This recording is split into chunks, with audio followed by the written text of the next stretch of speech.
Yesterday, after I finished work, my little son, William, wanted to go to the park, and my husband and my older son, Cooper, were walking to the dog park with the service dog. And Cooper asked me, "Mama, do you ever wish you didn't have kids?" And it surprised me for a couple reasons. One, because he very rarely asks me questions about myself. Two, because it was such a deep and insightful question, but he asked it very matter-of-factly. And so I answered it very matter-of-factly and honestly, which was, sometimes I feel really overwhelmed being a parent, but if I hadn't had you, I wouldn't have become the person I am today or have the family that we have. So I'm really happy I had you because you made me a mom.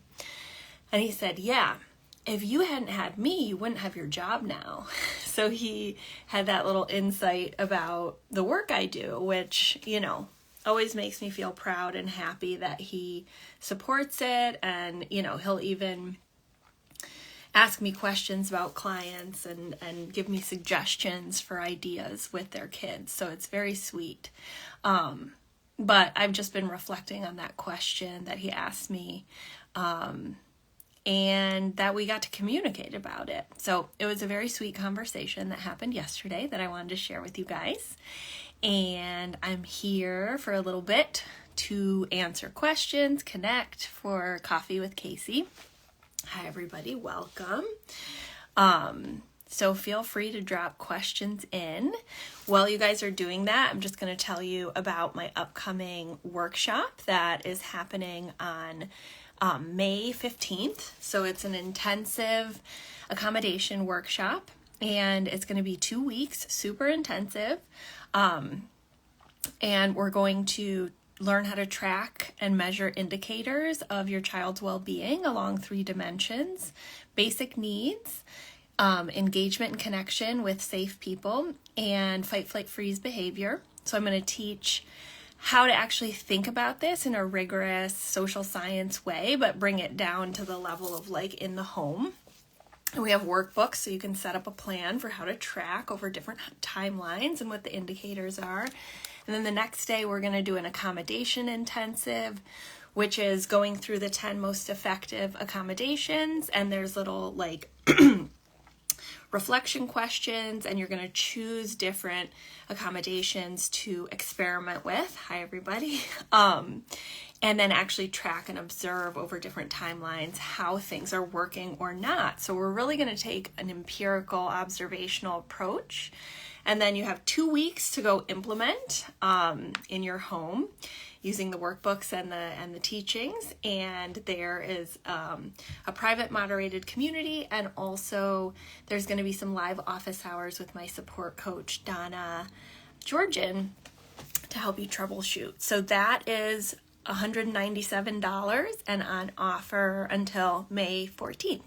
Okay, cool. I see some questions coming in. Excuse me. So I'm going to answer them. Okay. Do you see wild swings from anger and aggression to manic hyperactivity to total shutdown, and burnout in kids? Yes. It's kind of a short answer, but yes.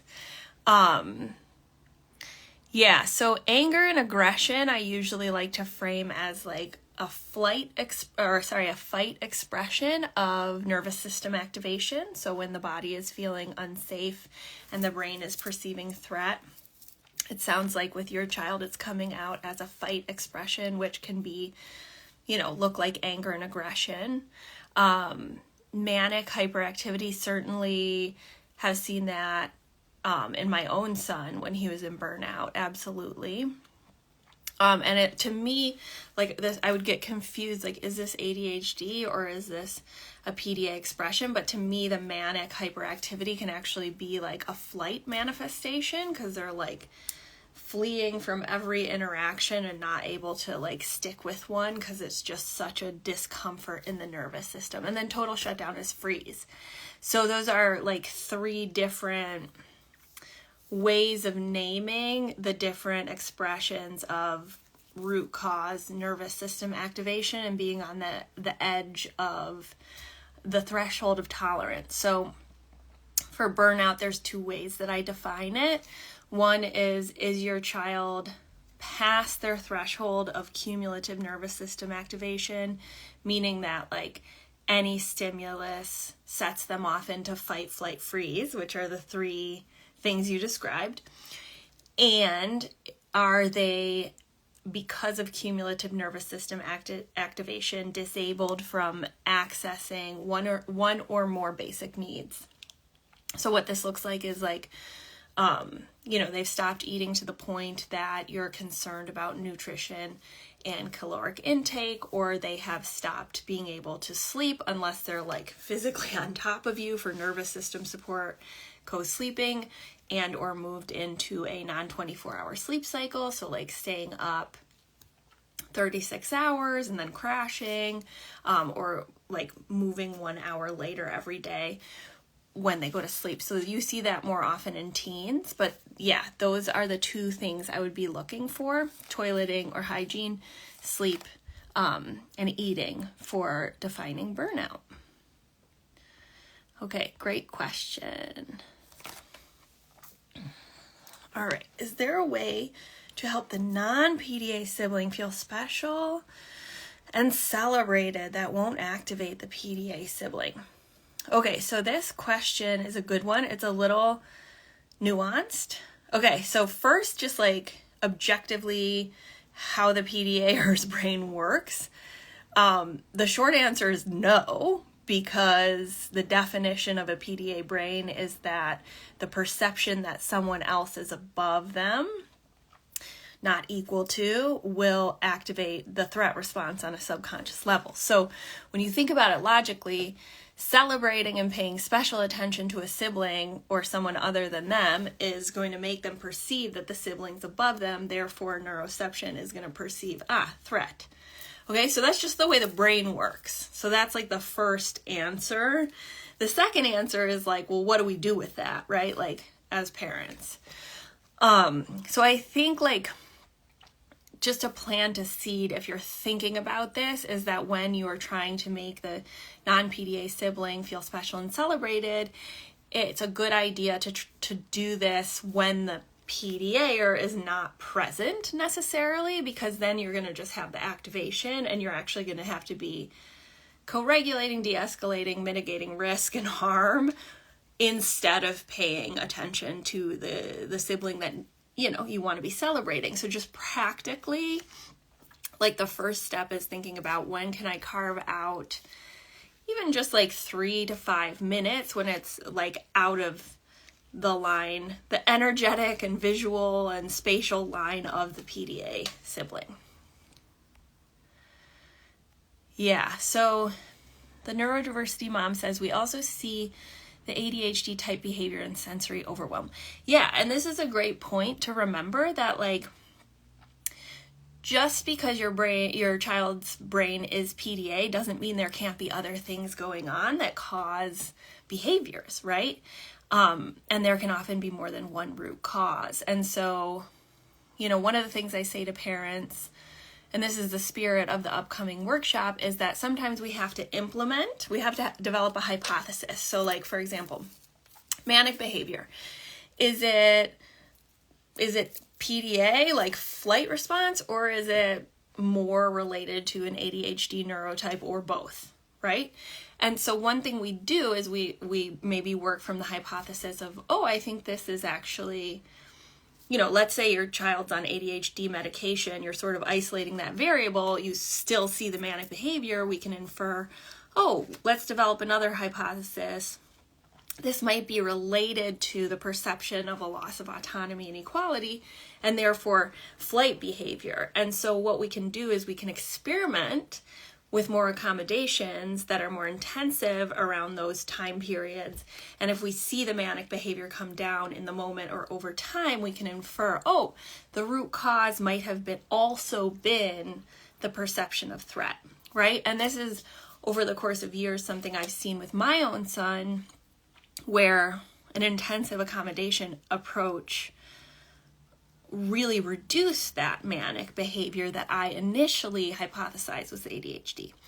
So yes, there can be lots of root causes, and sometimes we have to experiment and try things and observe as parents in order to discern what is the root cause. And like when we do the paradigm shift program for 3 months with families, that's really the spirit that we're engaging with this idea in, of like, we're going all in on this one root cause, which is like perception of threat, nervous system, autonomy, and equality. And then at the end of 3 months, you're going to see like how things are impacted through that lens, or behaviors are reduced. And then what's left, you can actually like understand better. You can like clear the brush and see clearly what the different variables are. Okay. Next question. Can kids eat more during burnout? Yes.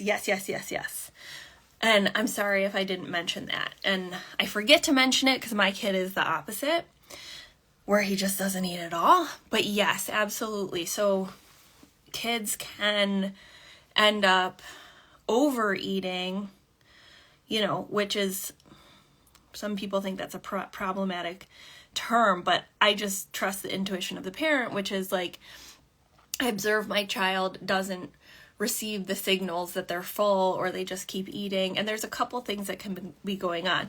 One is oral regulation.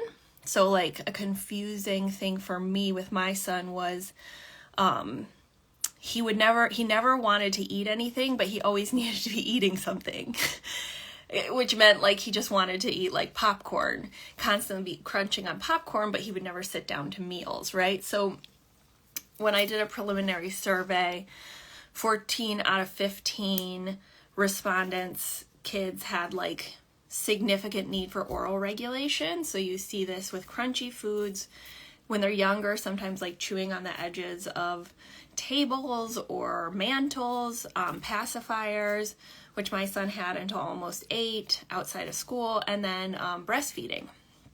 So oral regulation is one thing. They can be having control coalescing around eating in a different way than avoiding, but rather like wanting to eat as part of gaining control. So yes, short answer is yes. Okay. Yeah, so you want to think about like what the drivers are, the underlying drivers. Okay. Hey, Allison. Just saw an old dear friend on here. Hi, everybody. Okay, I do not see any more questions, so it's a small group today. But thank you guys for being here. It was so fun to see you, and I will be back next week at 9 a.m. All right, guys, have a good day. Bye.